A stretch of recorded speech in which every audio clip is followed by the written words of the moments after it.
Akala ng marami, I'm living my best life as a rich kid.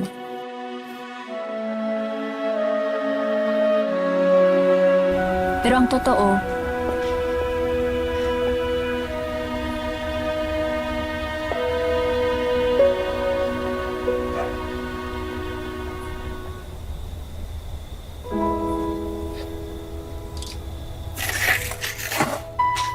Lo, Sino ka? Anong ginagawa mo dito? hindi, ako to si Shanti. Ako to, si Shanti to. Kumain na po kayo? Hindi pa? Sige, paghanda ko po kayo ng pagkain, ha?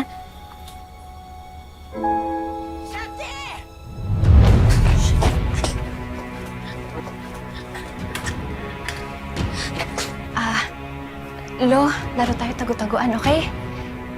Teguan? Di ba? Gusto mo yun? Saan, Okay. saan? At doon tayo sa loob. Liga. Bilisan natin. Hoy! Shanti! Alam kong nandyan ka. Nakita kita pumasok sa gate. Saan mo nga yung pinto? Shanti! Shanti! Mildred Shanti! Magbayad kayo sa akin ng 6 na buwan na utang ninyo! Ano ginagawa niyo sa akin? Tanga? Ano akala niyo? Di ko alam nandiyan kayo sa loob? Hoy!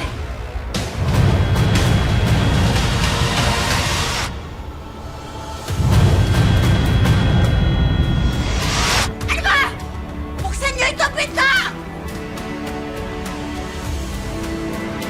Ano ba? Buksan niyo ang pinto! Magbayad kayo ng utang niyo! Shanti!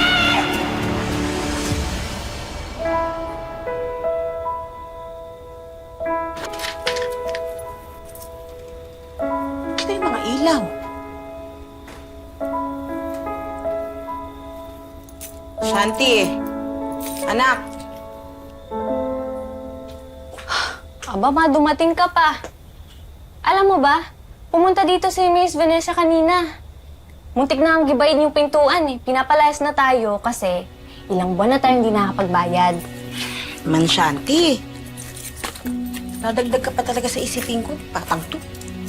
Wow, sorry ah. Apo. Ang apo ko. Ganda-ganda. Oh, ito oh. Binili ko yan sa palengke kanina. Mga litrato ng mga Korean na artista. Alam ko, mahilig ka sa mga K-pop. Magpa-picture ka sa kanila pagdating mo sa Korea, ha? Sige, tay. Pero siya talaga si Shanti. Siya yung apo mo. Ako yung anak mo, si Mildred. Shanti, di ka ba nahihiya?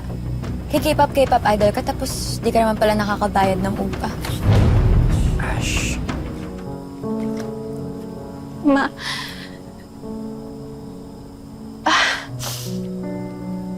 hindi totoong nag-training ako sa Korea.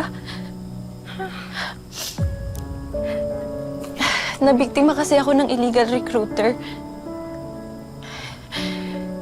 Akala ko talent agent, pero pagdating ko sa Seoul, wala palang training. Anak, Mawala nang tatawag na talent agent. Wala na akong babalikan sa Korea.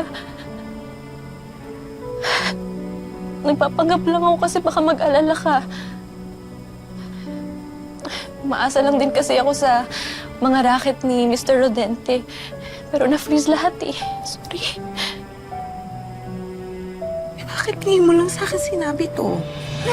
Mag-alala ka eh.